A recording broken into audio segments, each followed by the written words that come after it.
So, hi everyone. My name is Paul. I am in the Office of Transfer Student Success. We're excited to partner with the Learning Abroad Office. And another cool thing that we have come on in is a couple of students who are transfer students who did Learning Abroad. And so you'll have a chance at the end to hear directly from some transfer students because we want to make sure that you can do it. So we're gonna start us off with Casey. So thank you so much. Everybody can see me. Okay. Okay, hello everyone. Thank you for being here. My name is Cassie or Cassandra, either or, and I'm here with the Learning Abroad Department. And I have two of my colleagues here that I'll let them introduce themselves. Hi, everyone. My name is Eric Boscan, and I am the manager of faculty programs in Learning Abroad. Hi, everybody, I'm Max Forlon, I'm the faculty coordinator. Okay, perfect. And then I'm the marketing recruitment coordinator at the Learning Abroad, so glad to be here. So let's just get started. Okay. Oh, let's see. Ooh. Quick.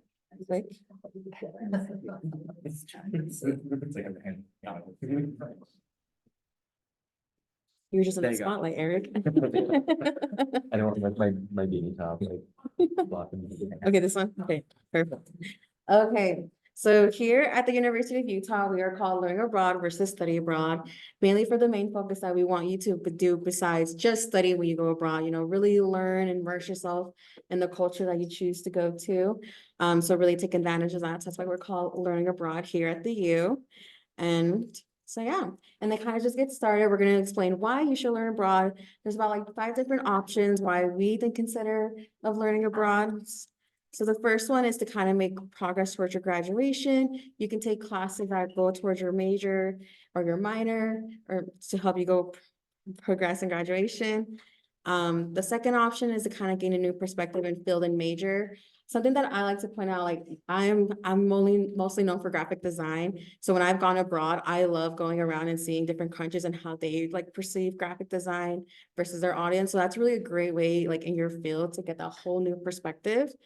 Your third option is learn a new language if you want. We do have programs where if you wanted to, you can really improve like your Spanish, French, German, or Arabic. But then again, this is just an option.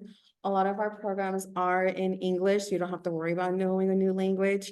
So that's a nice thing. Our fourth option is achieve your personal goals. Obviously, maybe your goal is just to go abroad, live that broad experience, especially during college, where it's a little bit more flexible in a sense versus after graduation. Once you get your career, you want to get that goal set. A fifth option is enhance your resume. Obviously, here in the world nowadays, we're becoming a very global environment. The chances of working with someone globally around the world is a higher rate. So just having that on your resume that you've been abroad, you've experienced different culture, you understand different perspective, really helps you stand out. And then this is a little game that we like to play. I know people probably on Zoom, maybe you can chat in your answers, that'd be great. So we'll start on my right side, which is with the picture of the elephant. Does anyone want to take a guess where this picture was taken? Yes. Yep, you are correct. Yep. Okay, we'll now go on to the second picture. Any guesses? Taiwan. Was it Taiwan? Yes, make sure. Yes, that's correct. Perfect, correct. Okay, and then our third picture. A little more obscure.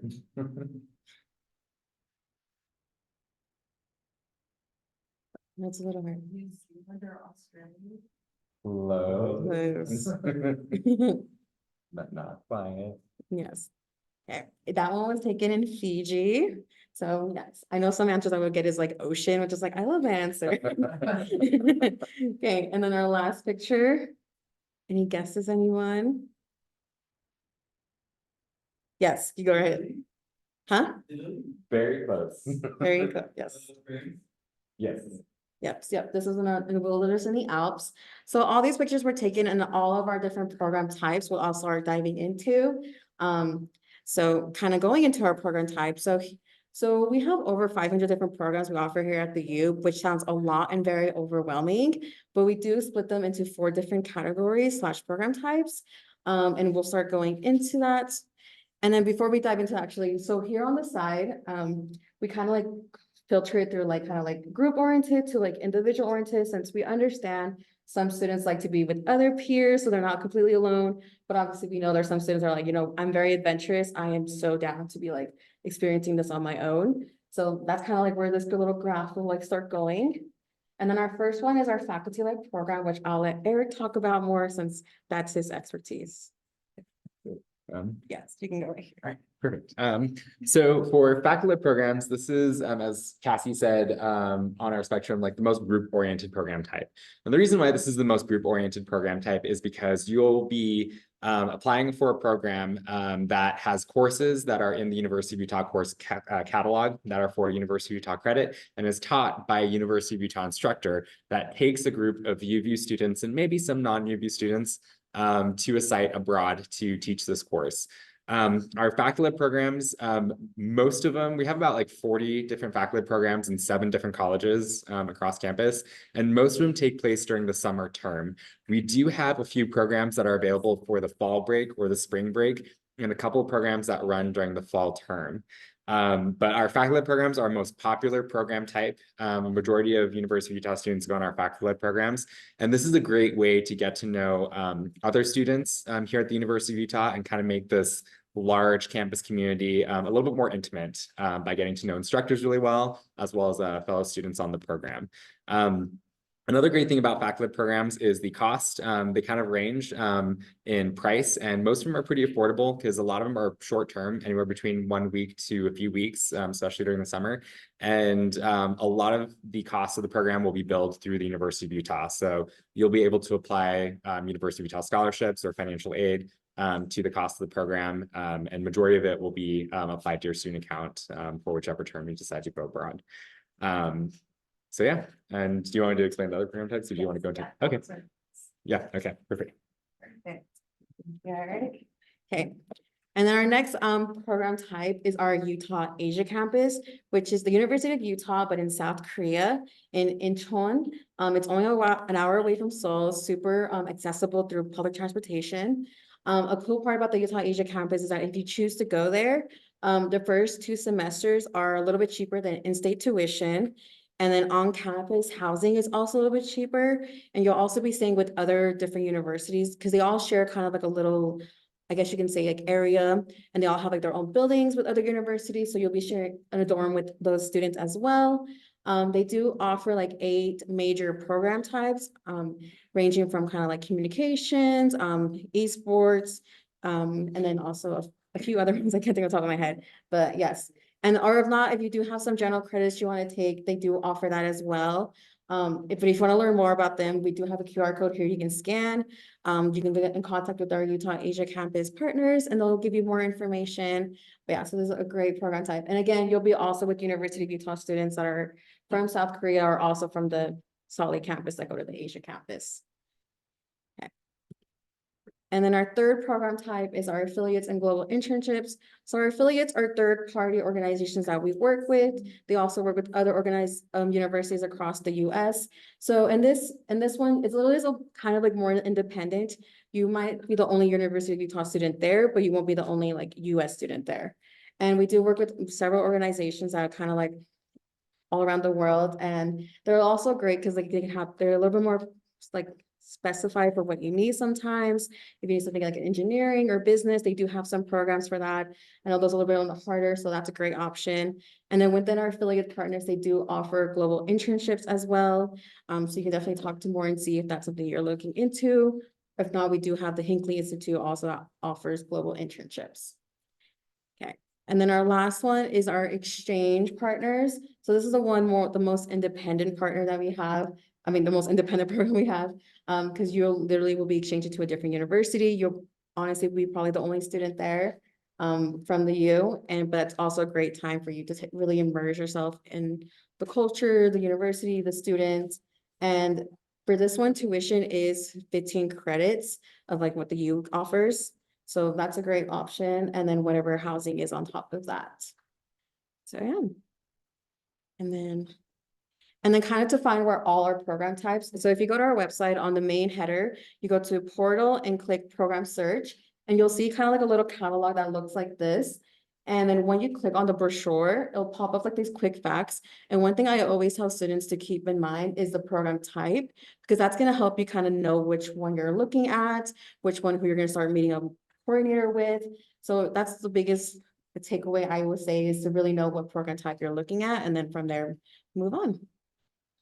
Okay. And then I'll let Eric take the rest. All right. So the learning abroad timeline. So how do you get started in this process? When is the best time to get started, and where do you need to begin? So thinking about this past semester, usually that's when most students might start thinking about going abroad, is usually around fall term. But here in spring, this is still a good time to kind of start exploring program opportunities, either for this coming summer or next fall or next spring or academic year next year.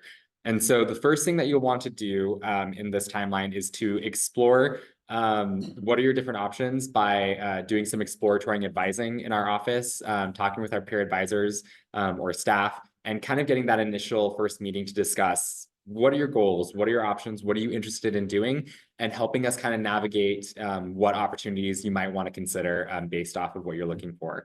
You'll also want to complete Learning Abroad 101. This is a one-time information session that you can do in Canvas. And it's just a series of 5 modules that just talks about our office. So it kind of goes over the overview of learning abroad, so some of what we discussed, but also a little bit more information about the program types, what makes them different, both in academics, finances, and structure.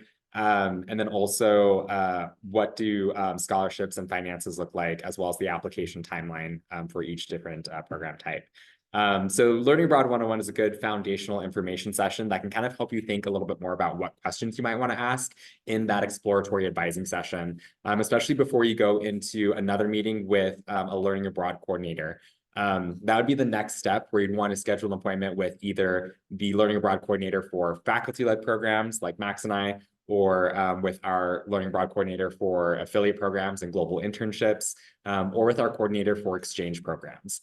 And they'll be able to talk to you a little bit more specifically about that program type, the application process, and kind of what you need to be aware of to prepare for the application process and make sure that you're all set up before completing your application. You'll also want to talk to your academic advisor at this point as well. If you're looking at any specific program types, you'll want to work with them about the courses that are offered and the programs that you're looking at, just to make sure that they fit with your academic plan here at the U, whether they're University of Utah credits or transfer credits coming back to the University of Utah. You really want to work with them closely to look at the classes that you're wanting to take, and that make sure that those credits fit with your degree report. Then you'll also want to look for scholarships. That'd be the next step. Knowing what program you're wanting to apply for will kind of help you think about which scholarships to apply for, because there's a lot of different scholarships that are available through not only Learning Abroad, but also through the University of Utah and outside of the University of Utah. So we have our own office scholarships that we provide, which I'll go into a little bit, as well as like various other scholarships that we promote across the university and with different organizations. And then you'll want to select your program, finalize it, and then open up the application and complete it by the appropriate deadline. And then you'll be abroad.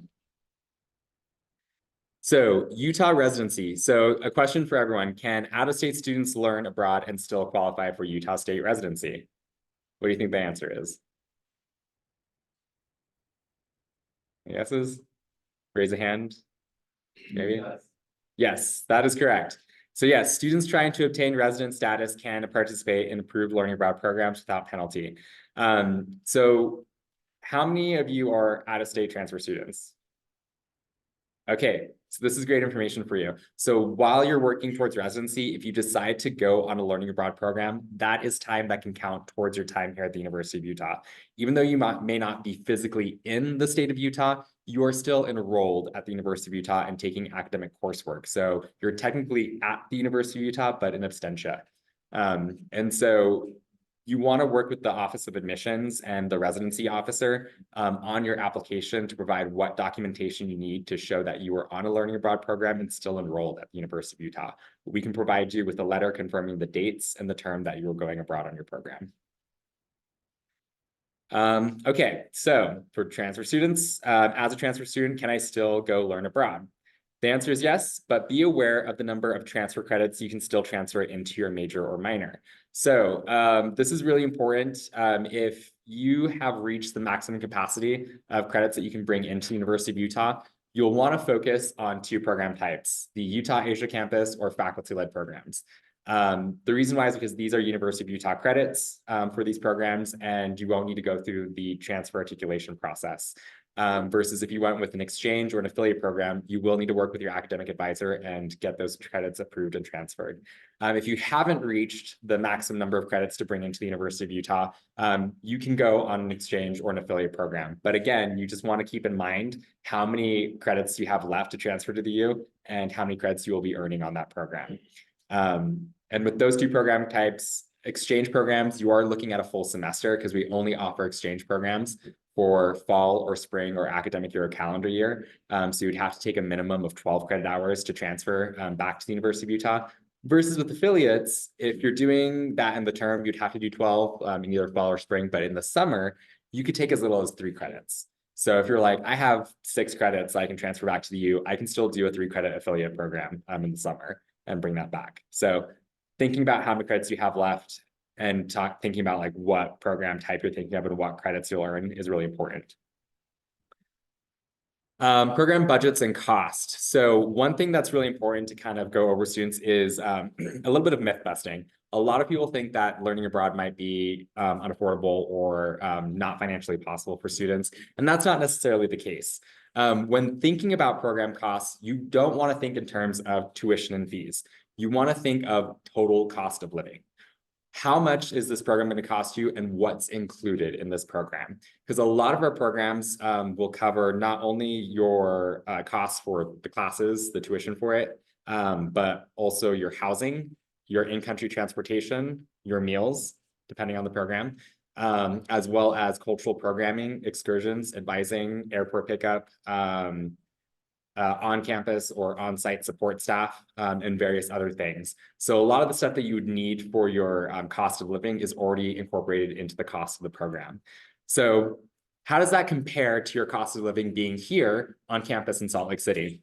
So we decided to do a comparison of that cost between 2 of our programs, actually staying on campus in Salt Lake City, and then also the architecture, design, and planning program. Let me see if I can move that bar just a little bit down or like somewhere up here. So our architecture, design, and planning in Tuscany is a program that runs for the fall semester. And looking at the comparison of tuition and fees, room and board, books and supplies, transportation, the total cost comparing either staying on campus or going abroad is roughly about a $300 difference. And so depending on the program that you're looking at and the term that you're going abroad and how long you're going abroad, you want to compare that to your standard cost of living for the time that you're going to be abroad and really see if it's financially feasible, because that will really impact how do you construct your budget and what do you need to factor into the cost going into going abroad. And this will give you a realistic perspective of whether or not this is affordable. In regards to affordability as well as costs, as I mentioned earlier, financing and scholarships is really important, but something that we provide a lot of opportunities for. So when it comes to financing and scholarships, your federal financial aid package can be applied to your learning abroad program. So that is something to kind of keep in mind when you're looking at different program types. But also another important thing is to work with the University Office of Scholarships and Financial Aid and work with someone directly about your specific package and how you can apply that to the cost of your learning abroad program. It's really important to work with them directly to answer any questions you might have or how your funding should be structured if you're using federal student loans. In addition to that, also working with them if you are currently receiving any University of Utah scholarships, because they'll be able to answer questions about the specifics of how those scholarships are dispersed and what needs to qualify in order for that funding to be applied to certain credits. But for learning abroad, we provide over $250,000 in scholarships alone from our office. And so this pie kind of provides a breakdown of where students get their funding. So about 63% get their funding from the Office of Global Engagement. About 27% get them from external scholarships, which are outside of the University of Utah through national organizations that provide funding for education abroad. And then about 10% get them from various academic departments across campus, which have a lot of funding for opportunities to go abroad, either on their specific programs or other programs across the U. And so I'll pass it off to Cassie to conclude the presentation. Thank you, Eric. Okay, so thank you guys, everyone. You can just scan this QR code, visit our website, kind of like start exploring more, and also follow us on social media. We do post a lot. If we have like info sessions or if there are some scholarship info sessions, we do post quite frequently on there. So we always try to provide as much resource to students on the best way to go abroad. But yes, and now we'll be moving on to our Q&A portion. Yes. If we could, everyone, give Cassie and Eric a round of applause for really great information, and I really appreciate you having some really specific transfer information. I think that's already been helpful for people in this group.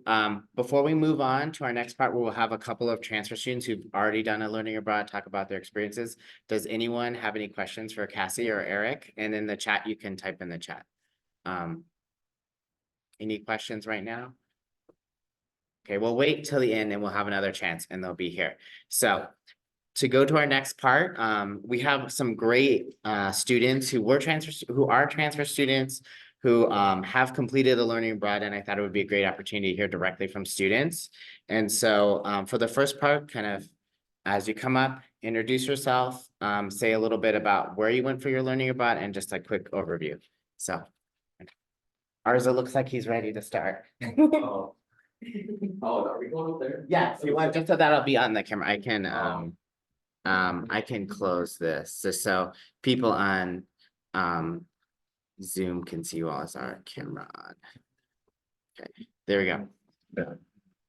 So yeah, so if you want to stand, this'll people can see. Oh, I see. Okay. Cool. Oh, wow.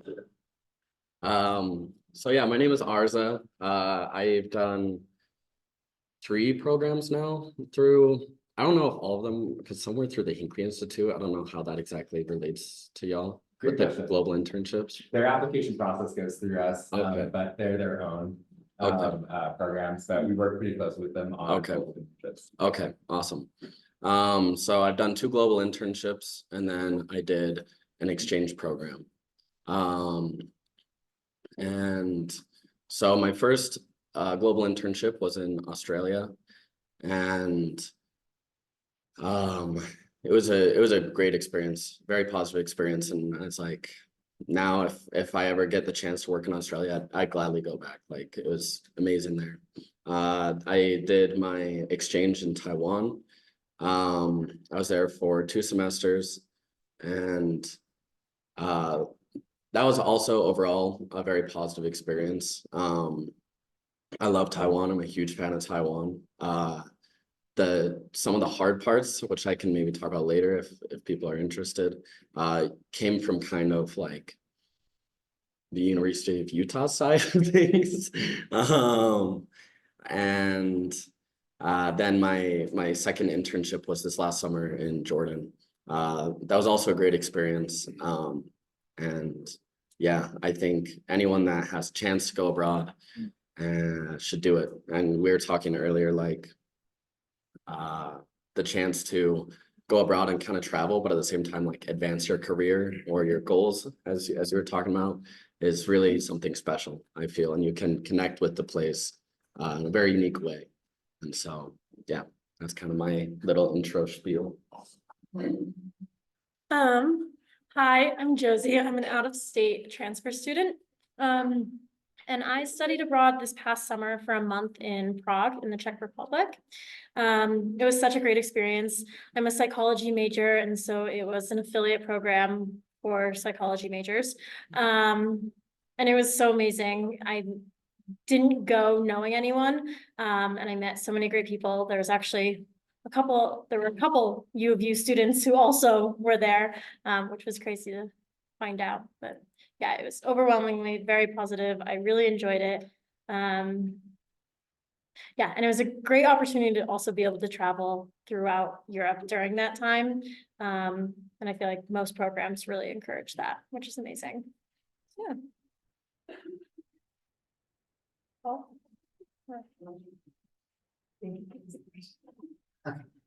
So we'll move on to the next question. And so, what did you wish you knew more about when you started? Since we have a lot of people who are interested. I think for me,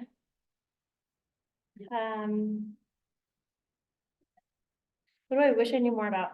I'm not sure what I wish I knew more about, but one thing for sure that the best advice I got when I was going to study abroad was embracing the discomfort that comes with being in a new environment, and a new culture, and fully immersed in that, because I think that can be really scary at times and it can be really overwhelming. And it's such a valuable experience and really has helped me grow as a person. I don't know, what do you want? I'm just gonna stand. Oh wait, do I have to like stand? as long as they can. Okay. Hopefully y'all can hear me. So. Yeah, I feel like what I really wish I knew more about was kind of like, I mean, I experienced in my first year at the U. I feel like there's some like a lot of disconnects between different departments at the U.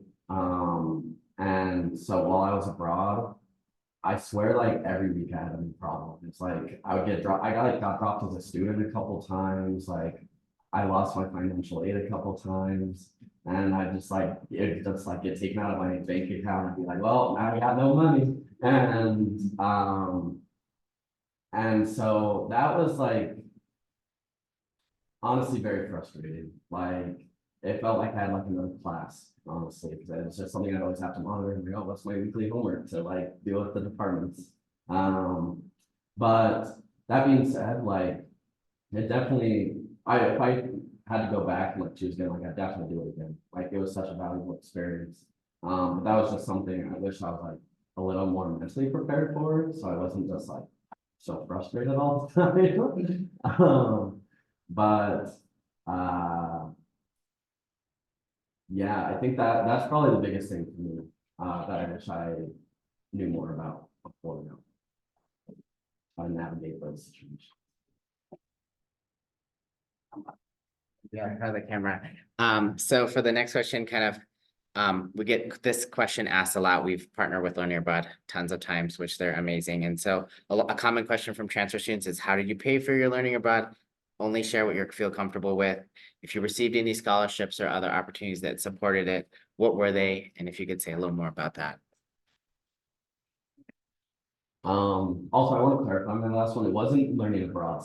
That did anything. I want to clarify that. It was always like the financial aid department or the registrar or stuff like that. Like it was never learning abroad. Learning abroad was always very helpful with my problems. So, yeah. But aid, yes. So I applied to a lot of federal scholarships to get funding. So there's the Gilman and Boren. And both of those are really good from the government, very helpful. And then I applied to just as many learning abroad as I could and Hinkley Institute. And then the U had a couple of like scholarship pages where you can like go to external websites and look at all these scholarships that they have. And I would like, I just set aside time every day, like 2 hours, and I just treat it as a job, and I just apply for 2 hours every day. Because I figured like, even if I got like 1 or 2, that would, and an hourly wage, that would be really good hourly wage. And so if any of you need resources, I have it like typed out in the email, actually, I can forward it to you. So yeah, just something like that. Yeah, just to add on to that, I know for my program as an affiliate program, they also offered their own batch of scholarships, and financial aid packages as well. For our last kind of set question, how has your international experience made an impact on you, either personally or professionally?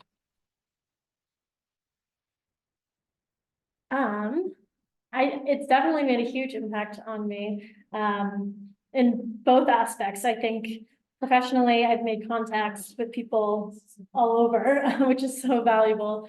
And then personally, I think I I just grew so much as a person doing that, and pushing myself out of my comfort zone. And I love to travel, and so it was really a great opportunity, and the places I was able to visit were amazing, and the professors at the university I was at were really amazing. Yeah, I want to add to like the connections and network thing, like, yeah, in Taiwan, I think I knew like one, maybe two Americans at my university. But I made like a bunch of friends worldwide. Last night, actually, I got back from like visiting a friend in Guatemala. I've visited a friend in Spain, and I've had friends who visit me from like Japan and Europe and stuff. And a lot of them study similar things. And so these are like not just good friends, but they're like connections professionally that you get so close with, because when you're in a foreign place and like you're like uncomfortable together, and you can bond over that, and it forms really like special friendships.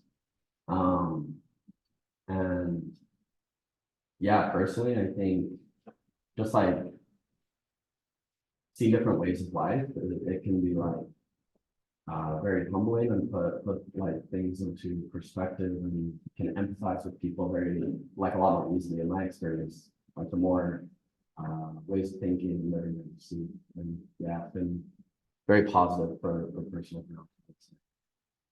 I think also, my program did a really good job with like excursions outside of like the academic day, or combining those into the class schedule. And so we got to go to different towns or different areas within the Czech Republic, and museums and all this. There's a huge communism, like history of communism in the Czech Republic, and there was a great museum exhibit that we got to do as part of our class, and like that kind of thing. And that was really, really amazing to have those experiences.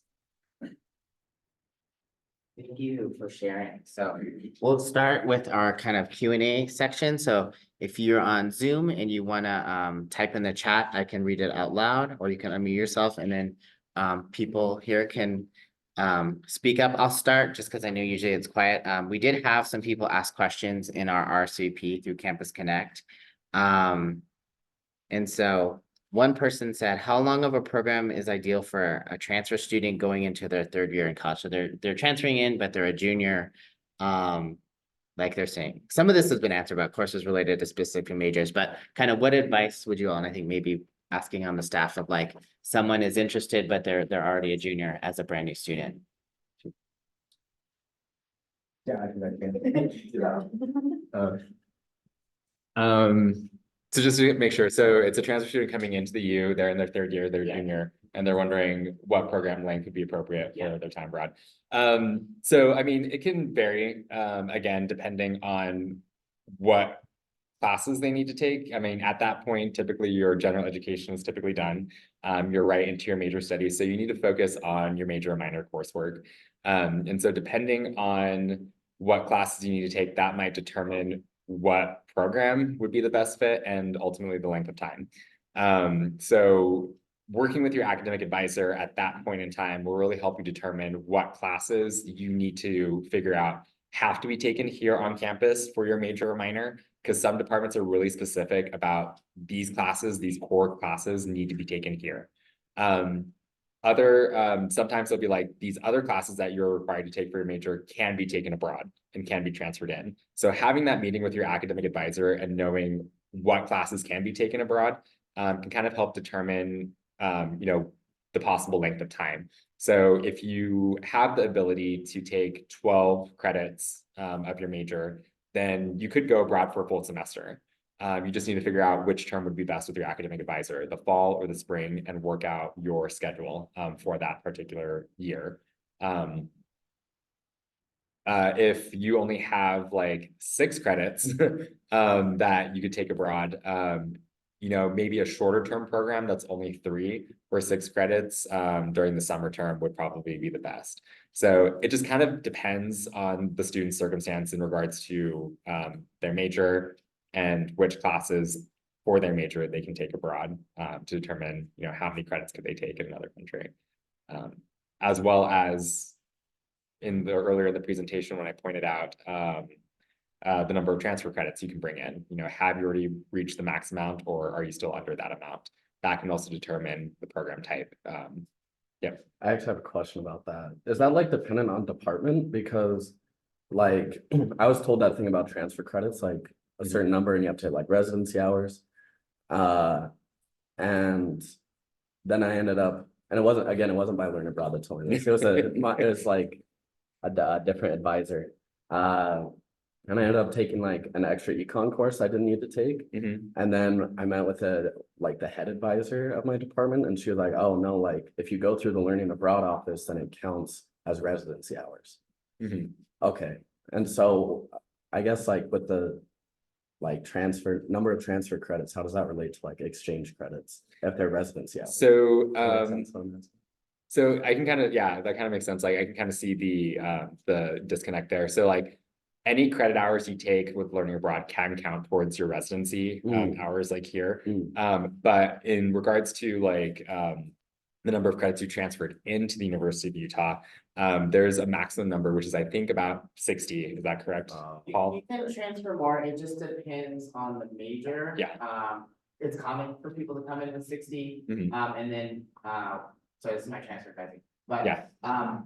Some majors will have like a limit of like, you Yeah. can only transfer in 2 or 4 classes into the major, and that's where like, Yeah. so. So yeah, it it's. cost- Yeah, so it can be department and like major specific Oh, about okay. like how much you can bring in, and that's where you really need to just kind of be aware and working with your advisor of Okay. like, okay, I'm transferring to you, these are the credits I'm bringing in, this is the total amount of credits I'm bringing in, and what I'm bringing into the major potentially, and working with them and knowing, okay, how many more can I bring in if I do a Learning Abroad program will help you determine, is it faculty led and UAC that I can do, or can I also do an affiliate and exchange depending on what's left? So, yeah. Hopefully that answered that question. That's a very long, like winded answer, but yeah, the length of time and like which one's appropriate is really dependent on various factors on your particular situation, to summarize that. No, I like saying that, I think that's really important for it to be clear. There's a couple questions in the chat, and so I'm gonna pull them up. So the first question was, could gaming major students participate in Learning Abroad? And then I also had another question from a student, it was about their specific majors. Is there a way to find like, hey, I'm in this major, where do I find Learning Abroad opportunities that maybe are a good fit for me? Or how would you advise someone who was like, I'm in this major, games, the student who asked ahead of time said disability studies, so is there a way to like find, oh, this might be a good fit for me? Yeah. I know for the gaming major, yeah, I Okay. can talk about the gaming one.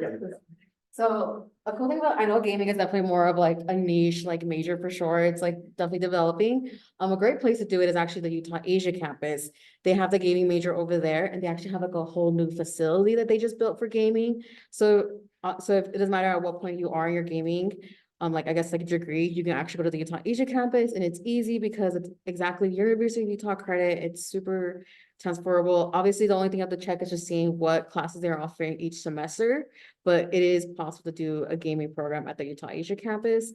Anything outside of that, it is a bit more tricky just because again, gaming is such a niche program and major. But if not, again, there's general credits. But besides that, I definitely recommend the Utah Asia campus for gaming. The only other one I could like possibly recommend that I know of that has anything related to gaming is an exchange program at Griffith University in Australia. That'd be the only one I can think of. But again, working with your academic advisor to review like their course list and again, what classes you need and the term like will really be helpful. And there's a second part to that question. Yeah, there was like if students, they're all different majors, right? What would be a good recommendation for like, how do you find that might fit your major? Great question. Yeah. So how would you find what would work best for your major? So that's a two-part question. One would be working again, back to your academic advisor, identifying, what classes could you take abroad and working with them on identifying those classes. And then two would be scheduling an appointment with a Learning Abroad coordinator to kind of discuss what are your goals and go over like what are our course offerings. All of us are pretty well versed in our program types, so we can kind of talk about like different opportunities based off of what your major might be. But definitely that exploratory advising, and just kind of like familiarizing how do you search for programs on our website will kind of give you that foundation. And then having that coordinator meeting will allow you to kind of ask more in-depth questions about your major and maybe what programs might work best. So when you go to our website, learningabroad.utah.edu, there are like 6 tiles on the page. The 5th tile says search and apply. You'll want to click that tile, and it has our program discovery feature where you can do a basic filtered search, or you can click the advanced feature and do more detailed search. And both of those searches allow you to search based off of field or major. And so if you're, let's say, a communication student and you're wanting to search for programs that have communication journalism or something, you can scroll through that list of field of study and select communication, and it'll pull up programs that have either that in the title in the coursework or specifically tagged to that program. And you can kind of like scroll through there. So that's like a starting way to kind of like search for programs that might align with your major. But again, I think talking to a learning abroad coordinator will really help you be able to go a little bit more in depth into saying like, okay, I'm interested in this program that says communication journalism, but does it have the exact courses that I need or that I want to take for my major, and going through that course list. So having those 2 meetings with your academic advisor and the learning abroad coordinator will really help you figure that out, and doing that exploratory advising meeting. Hopefully that answered that question a little bit. Thank you, Eric. Kind of I think that answered your second part of your question, Hector, but if not, please write in the chat. Thank you, Zoom participants, for being active. People in person, do you have questions? Or what are you looking at and we're maybe not sure?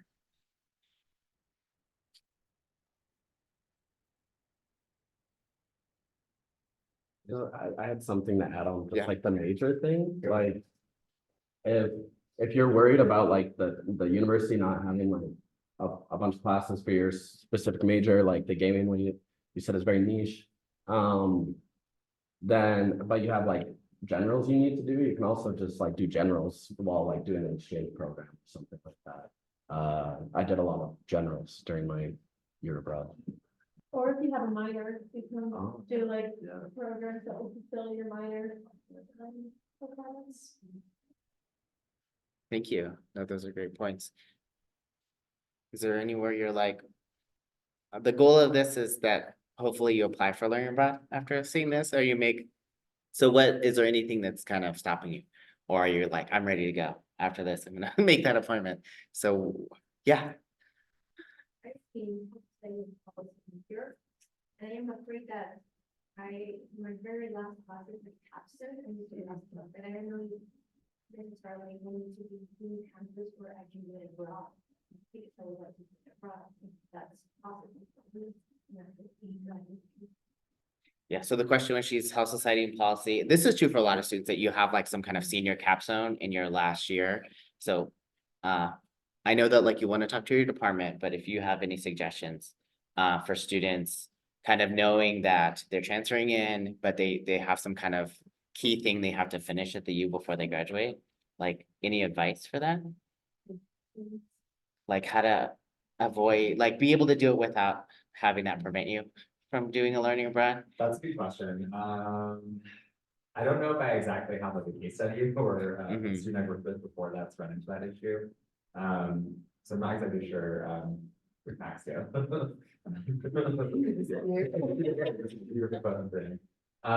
that's a good question. I would have to look into that. So maybe if you email learning abroad, we would kind of like dig into that a little bit. Cause I can't think of a big case study off the top of my head. Yeah. Yeah, but don't let that prevent you from. Yeah, from don't let apply- that prevent you from going abroad.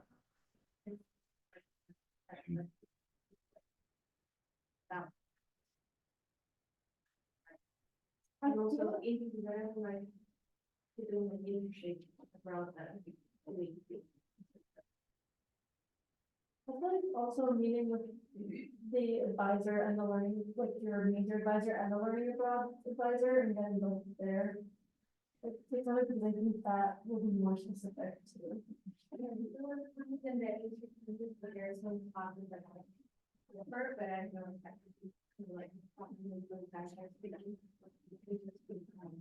Mhm. Yeah, and we'll be, feel free to send me things and I'll, and Arza, if you want to send me your kind of info that you have Yeah, as yeah. well. I can send it out, make sure you sign in and then, for the people online, I could see your name, so I should be able to get your info. But yeah, feel free to reach out to us. I think the point of this is we want to make sure that this doesn't become a barrier, that you are interested, that you can do it. Thank you for all those questions. Yes. I'm in the business school and I was wondering if you guys know, like if I wanted to go to the Asian campus, it's like first semester. Would like the additional, cause like being in the business school is an additional tuition, is it like still the same? For like Asian campus? Okay, Okay, that's you a wanna good go? question. So with differential tuition, that you pay to the school of business, that's not applied to learning abroad programs if you do like an exchange or Utah Asian campus. And you correct me if I'm wrong, that's. Yeah, from my understanding too. Yeah, because the Utah Asian campus is it's a flat rate of tuition for all coursework, regardless of your majors. There's no differential tuition. And for and for exchange, and not to like put in a little bit more of a plug for like learning abroad, but for business students, you actually get a really good bang for your buck by doing an exchange program for business courses with one of our exchange partner universities. Because you don't pay that differential tuition, you just pay a flat rate of 15 credit hours per semester for your courses. And so that might be a better alternative if you're looking for like a full semester coursework, but at a lower cost and transferring them back to you. Same thing also maybe with our affiliate programs as well. But those prices are, they fluctuate quite a bit, depending on the location, program length, and what's included. But our exchange programs, that flat rate of $15 per credit hour, they're not $50 per credit hour. That would be nice. Resident tuition for 15 credit hours, there we go. Is really beneficial for students that have majors with differential tuition, and then at the UAC, that flat rate of what they charge for credits as well. So, a little more affordable. Yeah. Yeah, and just follow up on what he was saying, and in my experience and experiences I've heard from other students studying abroad, I don't know if you had this experience, but it was like much cheaper than studying here just because of how many scholarships are available.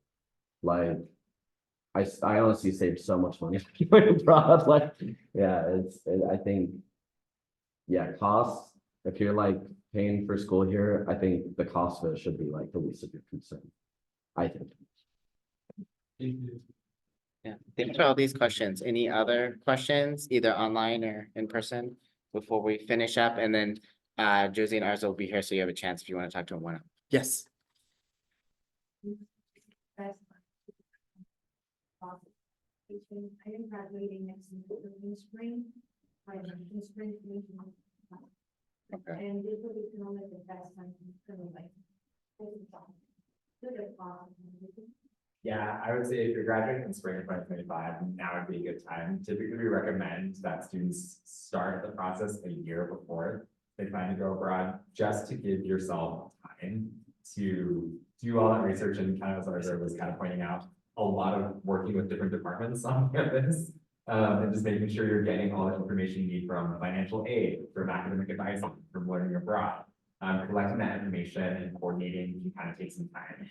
Depending on your specific circumstance. Some students can apply as soon as like a semester before they want to go abroad.